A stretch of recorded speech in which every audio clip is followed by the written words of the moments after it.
Ces moments-là où elle souffle chaud, ça va venir te rassurer. Mais à l'inverse, ces mêmes moments vont venir te mettre le doute parce que ce n'est pas cohérent parce que dans la majorité des cas, elle est plutôt très froide avec toi. Donc, plus tu vas être cohérent, plus tu vas être stable, plus du coup, tu ne vas plus autant souffrir.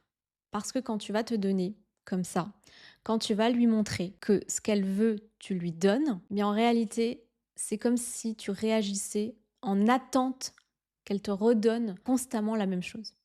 Et c'est ça qui te fait souffrir. Donc, protège-toi, respecte-toi en n'acceptant pas ce genre de situation où en fait vous faites un arrangement tous les deux. C'est-à-dire que elle sait bien que tu as des besoins à nourrir et toi tu sais bien que à ce moment-là, tu peux mettre des choses en place pour la retrouver. Et la réalité est bien loin de ça.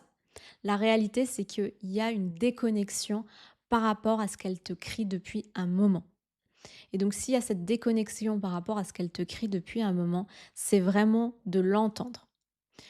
Donc, déjà, si tu es en cohérence par rapport à ça, ça va déjà être un premier point. Le deuxième point, ça va être de la responsabiliser. C'est-à-dire que quand elle te demande, par exemple, d'en faire plus pour vos enfants, de t'en occuper parce que pendant des années tu l'as pas fait, eh bien ça ne veut pas dire que là maintenant tu dois absolument tout faire.